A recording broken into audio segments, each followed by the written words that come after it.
حضرت انس بن مالک حدیث کے راوی، میری طرف دیکھیے گا، حضرت انس بن مالک حدیث کے راوی ہیں، توجہ کرنا۔ کہتے ہیں ایک بی بی حضور کے پاس آئی، اپنا علاقہ چھوڑ آئی،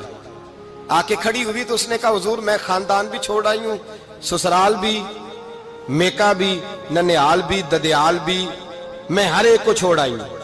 میں جائیداد والی تھی وہ بھی چھوڑ آئی ہوں، مال دولت بھی چھوڑ، ایک میرا بیٹا تھا جوان وہ میں ساتھ لائی ہوں۔ سونیا یہ آپ کی نوکری کرے گا اور میں حضرت فاطمہ کی ڈیوٹی کروں گی، میں حضرت عائشہ کے برتن دھویا کروں گی، میں بھی نوکری کروں گی، حاضر ہے۔ فرماتے ہیں رسول پاک نے بچہ اصحاب صفہ میں رکھ لیا، اصحاب صفہ میں، اور بی بی کو نبی پاک صلی اللہ علیہ وسلم نے عورتوں کے ساتھ متعین کیا۔ حضرت انس کہتے ہیں وہ نوجوان بڑا پیارا، بڑا میٹھا، بڑا دھیما، بڑا وفاشار،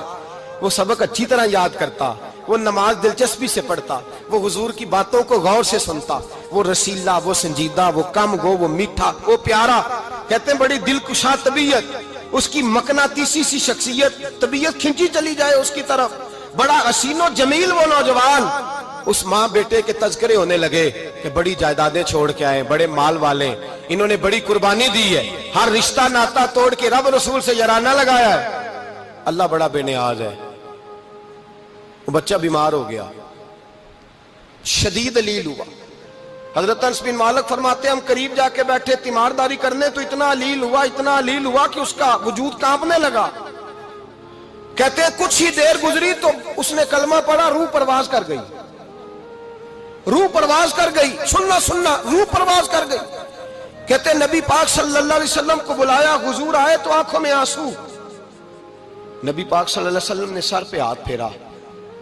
اور پہلے حضور نے جملے ارشاد فرمایا تم غسل دو، کفن دو، میں خود اس کا جنازہ پڑھاؤں گا۔ پھر حضور نے فرمایا نہیں، اسے غسل نہیں دینا، ارادہ بدل گیا ہے، پروگرام تبدیل ہو گیا، اسے غسل نہیں دینا، کفن نہیں دینا۔ حضور کیا کریں؟ فرمایا اس کی اماں کو جا کے بتاؤ۔ یہ نہیں فرمایا بلا کے لاؤ، اماں کو جا کے بتاؤ۔ حضرت انس کہتے ہیں میں نے کوئی نرالا سے رنگ دیکھا، کوئی منفرد سا انداز دیکھا، ہمیں بھیج دیا اماں کو بلاؤ، اور خود نبی پاک اس کمرے سے نکل گئے اور حضور کے آنسو بھی یکدم خشک ہو گئے، مزاج بدل گیا، پریشانی بدل، اماں کو بلاؤ اس کی۔ پتہ نہیں ارادہ ہے محبوب کیا ہے، ارادہ ہے خدا کیا ہے۔ کہتے اس کی اماں کو جا کے خبر دی تو ماں کو تو بس کوئی اتنا بتا دے کہ بیٹا سائیکل سے گر گیا ہے، سائیکل سے گر گیا ہے۔ اماں ساری رات سوتی نہیں۔ ایک شاعر نے کہا تھا ایک مدت ہوئی میری ماں نہیں سوئی، میں نے ایک رات کہا تھا مجھے ڈر لگتا ہے، ایک رات کہا تھا مجھے ڈر لگتا ہے۔ یہ اپنے اپنے رنگ ہوتے ہیں، اپنا اپنا انداز ہوتا ہے۔ رمضان شریف کا مہینہ آتا تو میری اماں جی کہاں گری کا تیل منگاتی، چیزیں منگاتی، اور پھر زبردستی میں منع کرتا کہ اماں جی نہیں یہ آپ کیا کر رہی ہیں، میں تو تیل ویسے بھی ذرا کم استعمال کرتا ہوں، تو رگڑ رگڑ کے، اور نہیں کتابیں بڑی موٹی ہیں، فلاں چیز بڑی موٹی، اس کا رنگ تھوڑا نرالا ہے۔ اور یہ جو ماں کا رنگ ہے نا، اس جیسا رنگ دوسرا ملتا بھی کوئی نہیں دنیا میں۔ یہ اپنی مثال آپ ہی ہے۔ اماں کو کہا تیرا بیٹا، اماں ذرا دوڑی، گری، پھر اٹھی، پھر گری، پھر اٹھی، پھر گری، روتی ہوئی آئی۔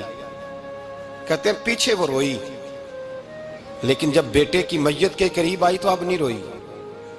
کہتے ہیں ہمارے چہروں پہ نظر دے ڈالی اور کہنے لگی تمہارا کلاس فیلو فوت ہو گیا ہے، واقعی چلا گیا ہے؟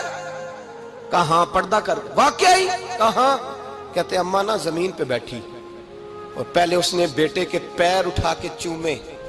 پھر سینے پہ رکھے، پھر وہاں سے اٹھی اور ادھر آئی، سر سجدے میں رکھا اور دونوں ہاتھ اٹھا کے کہنے لگی اے اللہ میں دولت کے لیے ایمان نہیں لائی تھی، اے اللہ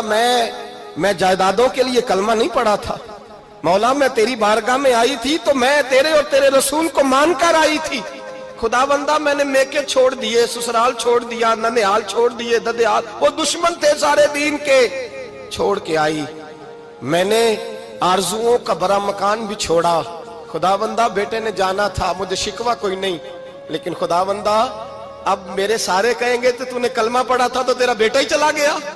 اے اللہ کی اگر تو نے دل مسلم کی دل جوئی نہیں، تانا دیں گے بت کے مسلم کا خدا کوئی نہیں، اے اللہ میرا یقین کہتا ہے کہ اگر تو مارنے پہ قادر ہے تو زندگی دینے پہ بھی قادر ہے، خدا بندہ کافروں کو راضی نہ کر، وہ خوش ہو جائیں گے، وہ مجھ پہ تانے کسیں گے، پھپتیاں کسیں گے، اے عرش کے مالک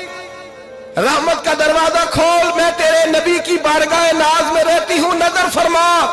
حضرت انس بن مالک فرماتے ہیں ایمان، یقین اور استقامت کے ساتھ اس بوڑھے نے جب دعا مانگی تو ہم نے مسجد نبوی کے صحن میں عجیب نظارہ دیکھا۔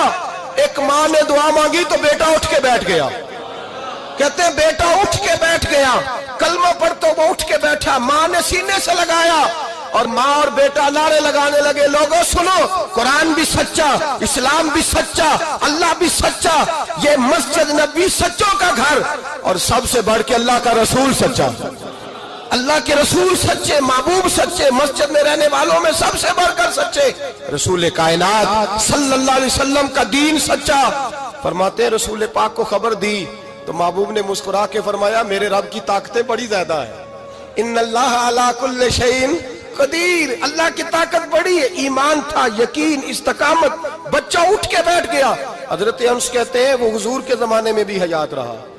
وصال ظاہری کے بعد حضرت ابو بکر کے زمانے میں بھی موجود رہا، عمر کے زمانے میں بھی موجود، حضرت عثمان کے زمانے میں اس کی ماں کا انتقال ہوا، اس نے اماں کو دفن کیا اور ماں کے بڑے عرصے کے بعد اس نے پردہ کیا۔ جب ہم اس کی طرف دیکھتے تھے نا، دیکھتے اس کی طرف تھے پر ہمیں اس کی اماں کا ایمان یاد آ جاتا تھا، ہمیں یقین، او بھائی کبھی تو نے رب کریم کی بارگاہ میں سر سجدے میں رکھ کے مانگا ہی نہیں، تو کبھی آیا ہی نہیں، ورنہ اس کے دروازے سے کوئی خالی جا سکتا،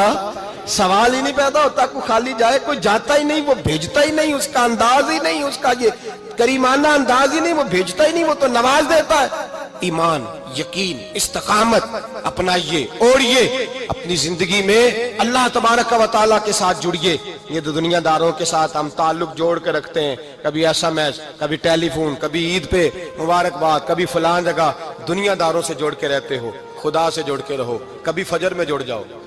کبھی زور میں جڑ جاؤ، کبھی تلاوت میں جڑ جاؤ، کبھی درود و سلام کی وجہ سے رب کریم کے ساتھ تعلق بناؤ، کبھی رمضان میں، کبھی ایمان میں، کبھی حج میں، کبھی عمرے میں، کبھی کسی غریب کی مدد میں، کبھی کسی لاچار کی مدد میں، کبھی بے کس کی مدد میں، کبھی مجبور کی مدد۔ جڑ جاؤ اللہ تبارک و تعالیٰ کے ساتھ، مضبوط ایمان، مضبوط قوت پیدا کرو، توانائیاں حاصل کرو، اپنے اندر خوبی پیدا کرو۔ میرے بھائی یاد رکھیں،